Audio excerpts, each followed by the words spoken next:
공문병입니다. 네, 공문사역을 보시면 거의 마스터가 본문에 의해서 거의 현대어로 이제 해석하려고 했고요.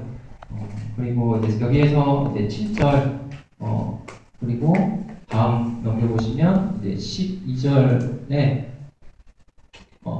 뒤쪽 맨 앞쪽에 그 뒤에 이 12절을 이제 주고 본문평 발표하겠습니다. 그 이유는 뭐냐면 이제 마소라 본문에 있는 이제 비평 장치 하나를 언급하고요. 그리고 두 가지는 이제 실시빈경이랑 크게 차이가 나는 부분에 대해서 언급해드리겠습니다. 본문평 7절을 보시면 그의 높은 용모와 높은 신장을 보지 말라 내가 그를 거절했다. 왜냐하면 야훼는 아마 빨간 표가 쳐져 있을 겁니다. 그건 뭐냐면 이제 마소라 본문에는 이제 하나님 사람이 보는 것으로 하지 않기 때문에까지 되어 있는데 이제 70인경에는 이제 어떻게까지 해석되어 있냐면 야훼는 보지 않기 때문에까지 해석되어 있습니다. 이제 이르의 하 엘로힘이라고 여기까지 이제 해석 번역이 되어 있고요. 그래서 이러한 차이를 보이는 이유는 뭐냐면 이제 WBC 주석에서 이제 클레인 교수님께서 이제 말씀해 주셨는데 이 현상을 이제 그 바로 뒷부분에 있는 이르의 아도나이라는 그 본문과 이제 유사하기 때문에 끝이 유사하기 때문에 이것을 삭제해버렸다고 이제 말씀하고 있었습니다. 그래서 이제 중자 탈락으로 이제 해석하고 있어서 이제 저희도 이제 그 공통번역에 보시면은 이제 야훼는 이것처럼 비슷하게 번역이 돼. 하느님은 이제 사람이 보는 것처럼 보지 않기 때문에라고 이제 해석하면서 번역하면서 이제 클레인의 해석 방식에 따라 해석하고 있습니다. 그러나 이제 하나님보다는 이제 야훼로 저희는 해석했습니다. 그리고 7절 그리고 뭐뭐처럼 이게 이제 마소라 본문의 비평 장치인데요. 이것은 이제 CTI라고 해서 랍비 인용 성구라고 저는 봤는데 여기에는 이제 뭐뭐처럼까지 해석되어 있습니다. 원래는 아쉐르라는 이제 단어가 뭐뭐하는 것, 영어의 대시랑 비슷한데요. 근데 이제 70인경까지는 이제 뭐뭐처럼까지, 뭐뭐하는 것처럼까지 해석되어 있어서 이것은 아마 문장을 좀 매끄럽게 하기 위해서 이제 해석, 이제 70인경 번역자 그리고 랍비 문헌에 이렇게 되어 있는 것으로 이제 해석을 했습니다. 저는 이제 좀 더 문맥을 매끄럽게 하기 위해서 사람이 보는 것처럼 보지 않기 때문이라고 이렇게 해석했습니다. 그리고 12절에 보시면은 이제 일어나서 그에게 기름을 부어라. 이제 저희 개역 개정에도 이제 본문이 이렇게 나와 있는데 그리고 마소라 본문에 마찬가지로 이제 그에게 기름을 부어라. 왜냐하면 이자가 바로 그다라고 하고 있습니다. 그런데 이제 70인경에는 어떻게 나와 있냐면 다윗에게 기름을 부어라. 왜냐하면 그가 선하기 때문이다라고 번역되어 있습니다. 이것은 순전히 이제 70인경 번역자들의 이제 신학 사상이 담겨 있는 의도적인 번역으로 이제 해석되고요. 그래서 저희 조는 이제 마소라 본문의 해석 방식을 이제 따라서 했습니다. 그리고 그 다음은 통시적 방법입니다. 저희 조는 양식 비평과 편집 비평인데요. 양식 비평에서는 이제 저희가 기본 단위, 짜임새를 어떻게 정했냐면, 원래 받은 본문은 9절에서 13절인데, 저희가 이제 비평 방법을 통해서 연구하다 보니까, 이제 1절에서 13절까지가 이제 기본 단락이 되었습니다. 왜냐하면, 이제 그 6절에 이제 생략돼서 번역이 안 된 그런 단어가 있는데, 그것은 뭐냐면, 이제 그 일이 있었다, 일이 시작됐다라는 이 과예의라는 단어가, 와우에서 미완료라고 해서, 이제 이 기능이 이게 번역이 안 됐습니다. 대전에는. 근데 이 기능이 어떤 기능을 하냐면 이제 처음에 1절에 보면 이제 나에게 속한 왕을 내가 봤다라고 이 언급이 지금 본문까지 계속 쭉 이어져 내려오고 있기 때문에 이제 본격적으로 사건이 시작되는 부분이라서 이제 1절에서 13절이 이제 원래 기본 단위라고 보았습니다.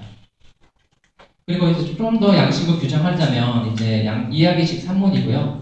왜냐하면 이제 기본 패턴, 이제 히브리어 패턴이 이런 형식을 띠기 때문에 이야기식 산문이다라고 해석했습니다. 그리고 두 번째는 다윗의 왕위 등급 이야기라고 이렇게 제가 보고 있는데 주류 학자들의 견해도 마찬가지로 사무엘상 16장에서 사무엘상 5장까지 다윗 등급 이야기로 보고 있고요. 그리고 이제 8번째 아들로 이제 다윗이 이제 블레셋을 이기고 영웅으로 등극한 이 과정이 이제 수메르 서사시의 그 이야기와 똑같습니다. 이제 8번째 아들이 7형제와 함께 여행을 하는 어떤 성을 정복하기 위해서 모험을 하는데 그 모험을 통해서 영웅으로 등극되는 이 이야기와 똑같이 이제 패턴이 비슷합니다. 그래서 저희는 이제 왕위 등극 이야기의 영웅적인 이야기다라고 이렇게 보고 있습니다. 그래서 이 본문의 삶의 자리가 어디냐? 먼저는 이제 의도와 목적을 먼저 설명드리겠습니다. 그 의도와 목적은 뭐냐면 다윗이 왕정 옹호 때문이다라고 보고 있는데요. 그 근거는 기름 부음 받는 것입니다. 왜냐하면 구약 주변 세계에서도 왕에게 기름 붓는 민족들이 있었고요. 그리고 이제 기름 부음이라는 뜻이 이제 기름 붓는 자와 기름 부음 받는 자 사이에서 이제 언약 관계가 형성된다는 의미를 지니고 있습니다. 그래서 이제 사무엘서에서 이제 다윗이 두 번 기름 부음 받는 장면이 나오는데요. 세속적인 기름 부음과 이제 종교적인 기름 부음으로 이제 나눠서 해석하는데 세속적인 것 같은 경우에는 이제 저희 참고 이제 발제에 자세히 설명되어 있으니까 참고하시고 이제 종교적인 기름 부음에 대해서 설명드리자면 하나님의 선택을 받았고 하나님과 언약을 맺으셨다는 의미를 갖고 있습니다. 그리고 이제 다윗의 이야기의 왕정 옹호적 성격으로 두 번째는요 제왕 이데올로기인데요. 이제 목자 이미지입니다. 목자 이미지. 이제 구약 주변 세계의 신들은 자신들을 숭배하는 민족의 목자로 묘사되었고요. 그리고 왕들은 이제 그러한 신들로부터 자국의 백성을 지키고 이들을 통치할 수 있는 정당성을 부여받은 지상 세계의 유일한 목자라고 이렇게 그런 사상이 있었습니다. 그래서 이러한 두 가지 근거는 이제 다윗 왕정의 정당성을 옹호하기에 충분한 근거가 되고요.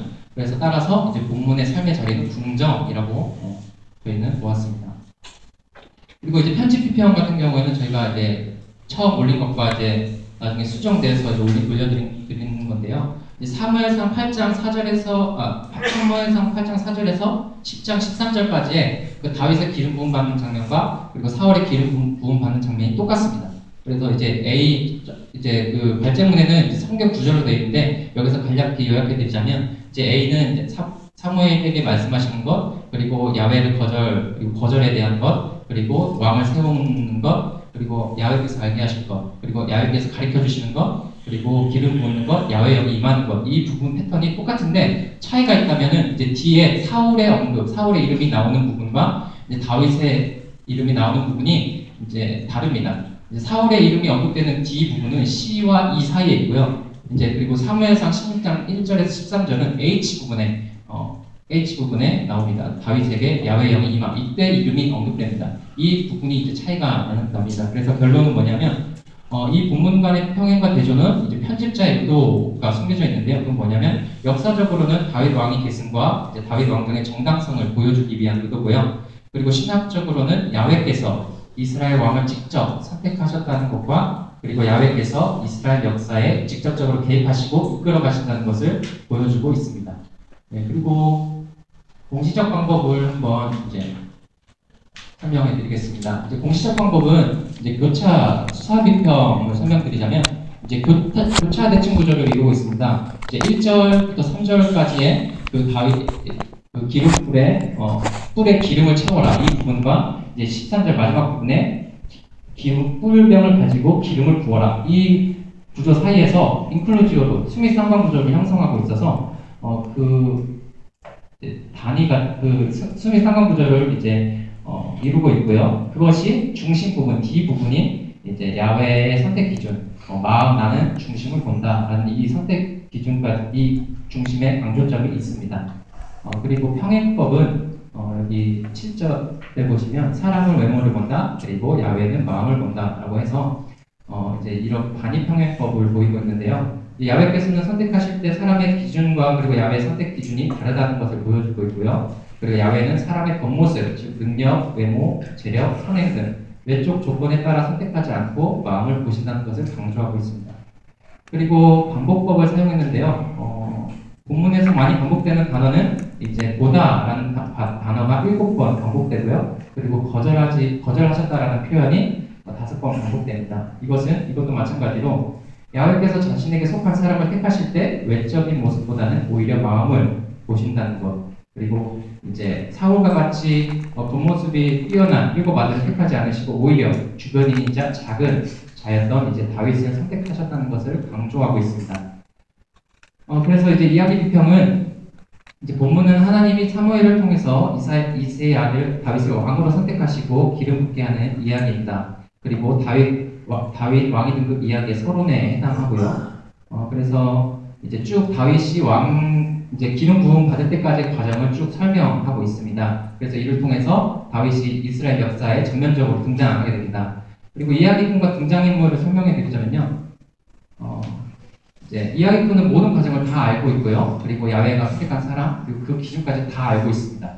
그리고 등장인물은 이제 야훼, 사무엘, 이세, 엘리압, 다윗, 아비나답, 삼마, 그리고 나머지 아들들.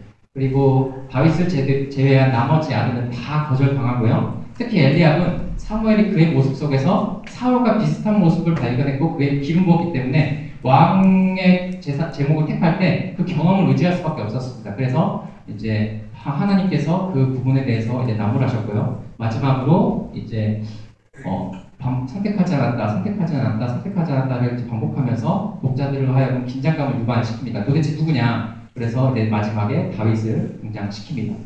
줄거리는 이렇게 되고 있고요. 이제 이 본문 사이, 이 이야기 사이에서 생기는 두 가지 갈등이 있는데요. 먼저는 처음에 이제 야훼와 사무엘의 갈등인데, 이것이 이제 난 안 가겠다라고 이제 말하면서 이제 모든 이 사건의 이제 원인과 배경이 됩니다. 그리고 두 번째가 중요한데 엘리압을 놓고 사무엘과 야훼 사이의 갈등입니다. 본격적으로 갈등이 시작되는 지점이라서 사울을 기름 부은 기억과 이제 그 마음을 보시는 야훼의 기준의 갈등, 그리고 일곱 아들의 거절로 갈등이 절정에 달하지만 다윗의 등장으로 이 갈등이 해결되는 이제 이야기 구조로 되어 있습니다.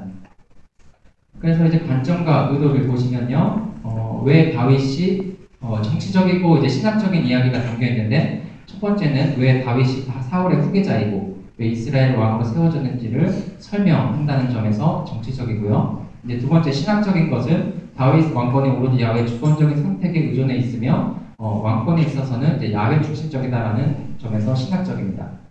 그래서 이제 이야기꾼의 의도는 이제 역사에 주권적으로 개입하시는 야훼와 그리고 중심을 보시는 그의 기준을 강조하고 있습니다. 그래서 이제 시간이 없어서 빨리 결론을 내려드리겠습니다. 통시적 광고를 통해서는요, 본문이 궁중이라는 특정한 삶의 자리가 있다는 것을 알 수 있었고요. 그리고 역사적으로는 야훼의 선택을 받은 다윗 왕의 계승과 다윗 왕정의 정당성을 옹호하고, 또한 신학적으로는 야훼께서 이스라엘 왕을 직접 선택하셔서 이스라엘 역사에 개입하시는 것을 편집자의 의도로 발견할 수 있었습니다. 그리고 공시적 광고를 통해서는 인간의 기준과 야훼 기준을 대조해보고 이야기꾼의 문학적 법을 통해서 야훼께서는 역사에 주권적으로 개입하시고 그리고 자신의 속한 사람을 택하실 때 외적인 조건보다는 마음을 보신다는 것을 알 수 있었습니다. 그래서 오늘날 독자에게 이제 가르쳐주는 가르침은요, 첫 번째는 이제 역사와 개인의 삶에서 직접 개입하시고 이끌어 가신다는 것과, 그리고 사람을 택하셔서 자신의 계획들을 이루어 가시는데 그분이 사람을 택할 때는 외적인 조건, 외모, 재력, 재능, 능력 등을 보시는 게 아니라 마음을 보신다는 것을 알려주고 있었습니다. 따라서 우리는 과거의 경험을 의지하거나 외적인 부분과 그 기준을 두고 판단하거나 집착하지 말아야 되고요. 그리고 모든 역사와 개인의 삶을 직접 개입하시고 이끌어 가시는 야훼를 신뢰하면서 마음으로부터 야훼를 존중히 여겨야 합니다. 네.